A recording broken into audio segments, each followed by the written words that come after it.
This lecture is on the Silk Road and Buddhism. So just to give you a sense of what I mean when I'm talking about the Silk Road, don't think of it as a single road.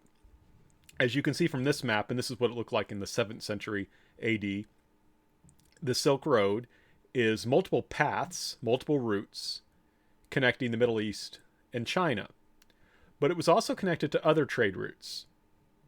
Right? So what was produced in China and that would maybe find its way in the Middle East could also then find its way onto Africa or the Roman Empire. Now that you have a sense of what the Silk Road looked like in terms of geography, let's look at its characteristics. So first of all, this is a network of trade routes that connects Africa, Asia, and Europe. Right? It's not simply something that has to do with Asia. It is something that connects a big chunk of the world based on trade. Right? So that's the first thing we had to emphasize. It's not what we have in terms of globalization today, but it's not also isolation. You have these different continents in limited communication with each other, primarily for the purpose of trade. In addition, this emphasizes how China is connected to worldwide trade. So the Chinese had initially thought of themselves as basically the only civilized country in the world, and they called their country at one time all under heaven, and now they're getting to see, oh, there's other areas too. And people thought of China as an isolated place, and we talk about the rise of China in the early 21st century, but you could almost call it the re-rise, because China for much of world history has been the center or a major center of world trade. But the key thing here is China is connected to this worldwide trade. And how important is China in terms of worldwide trade? Well, the Silk Road is named the Silk Road because of Chinese silk. During the early period of the Silk Road, only the Chinese knew how to make silk. It was a carefully guarded secret, and they didn't really want anyone to know about it because it would, infringe on their monopoly. You can make a lot more money selling silk when you're the only game in town. Eventually, other people would steal the secret and figure out how to make silk. Now, I want to stress, don't think of someone starting off in China and carrying silk all the way to Europe. That's not how it worked. What was more likely to happen was that someone from China would maybe go to Central Asia, sell some silk there. That Central Asian person would go on to, say, the Middle East and sell silk there. An African person might have been in the Middle East to buy silk, or someone from the Middle East would go to Africa and sell it. And similarly, someone from the Middle East would go take that silk to Europe and sell it there. And of course, they would mark up the price each time. But don't think of it as a single person like walking all the way from China to Italy or something like that. Now, one thing we have to emphasize is that silk was really an ideal good to be traded. It is relatively expensive, valuable in terms of its weight. It doesn't weigh that much, but it's very valuable by pound, you could say. It doesn't spoil. It doesn't break. And because, like I said, it's very valuable. So, it can be cost effective to take it all the way from China and have it change hands several times to get to Europe, and you can still get a good price for it. And part of that has to do with the fact that, as the sign says there, silk route versus rather coarse woolen route. It's good to have access to this new product. If you're in Rome and it's very hot, it's nice to have a nice cool fabric like silk. And that's one thing that's great about merchants and trade is trade gives more people access to more goods, right? Without merchants bringing this stuff back and forth, people in Europe and Africa and the Middle East would not have access to silk, which is a wonderful material, nice and cool, feels good, very kind of attractive material. So this is one thing that's great about trade. More people have access to more goods. Now, one thing we have to emphasize, and that's why I put these things together, is that it's not simply goods that travel. This is a map showing the expansion of Buddhism, and you'll notice that the routes are very similar to what we saw in the Silk Road. right? One of this here is one of the centers of Buddhism, and it'll go south and west. It'll go north into Afghanistan. Afghanistan used to be a Buddhist kingdom. They had lots of wonderful, beautiful Buddhist statues, and then unfortunately the Taliban blew them up with rocket launchers.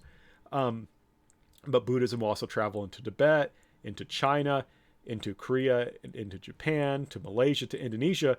And a lot of this is being done by Indian monks, some of whom, like I said, will go to Korea.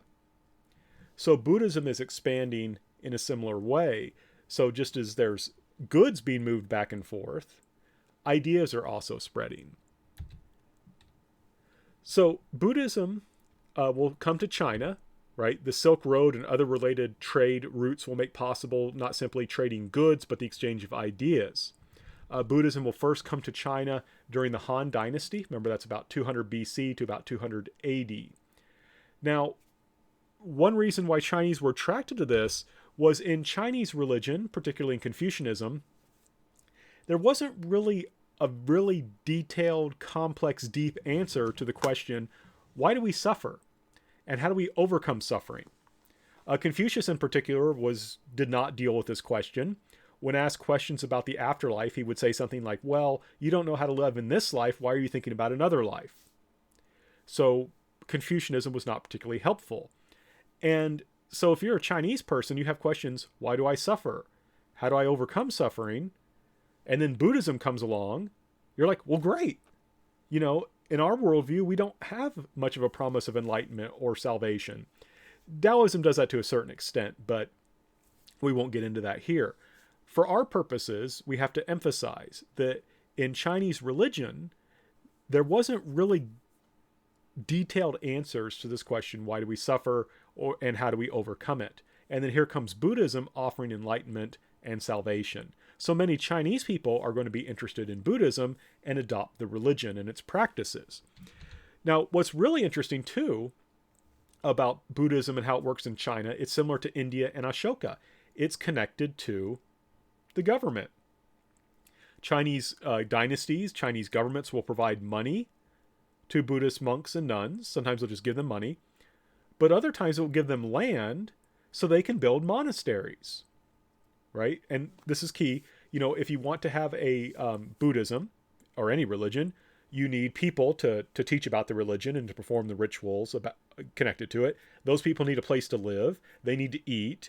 They need to be able to, you know, get incense for their rituals. They need to have books that describe how to conduct those rituals, or who describe the philosophy and the life of the Buddha and that kind of thing.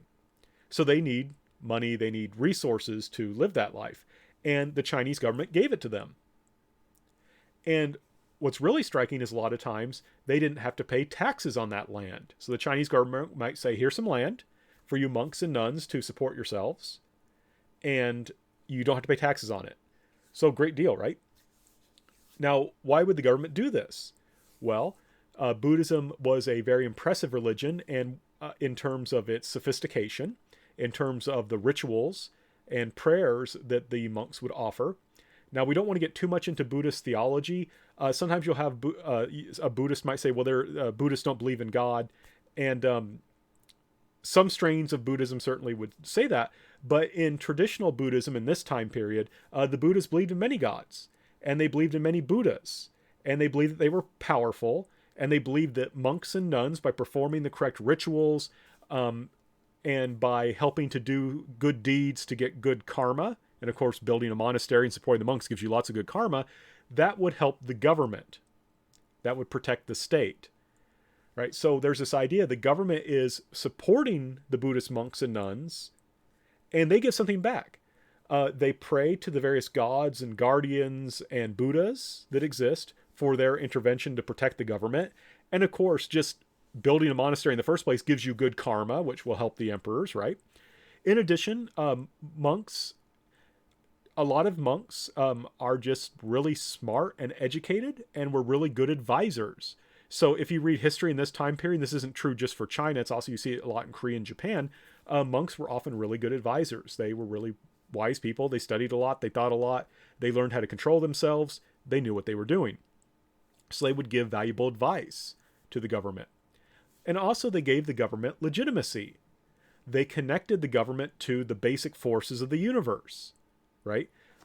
There's these Buddhas, there's these gods, there's these guardian spirits. They're very powerful.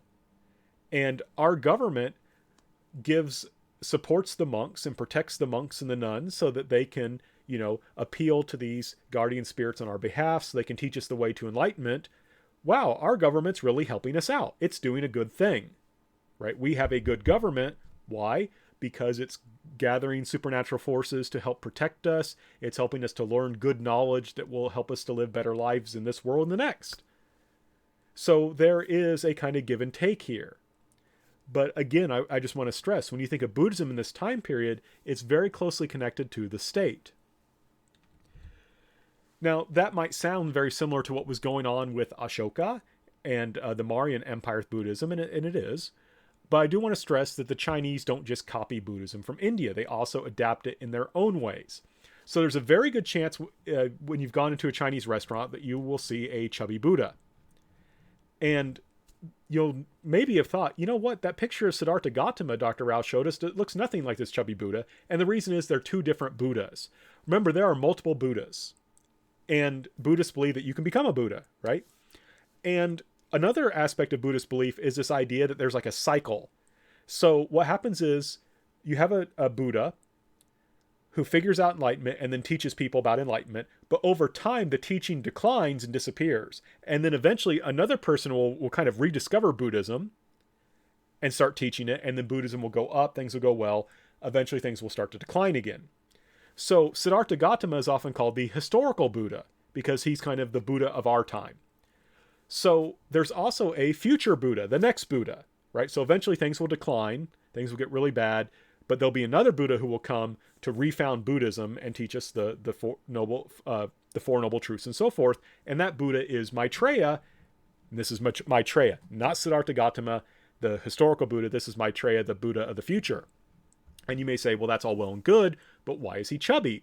And the answer is because that represents prosperity. The idea that when the future Buddha comes, he will usher in an age of plenty where all of us will have enough food to eat and all the other things we need. We have to remember in ancient and early modern time periods, people often went without food. And being chubby was considered a sign of wealth and power. So the idea here is that eventually things may be hard now, but eventually the future Buddha will come. Everything will be great. We'll all get enough food to eat. Life will be good. Kids will be happy. So we'll stop there and just be on the lookout for that next time you go to a Chinese restaurant.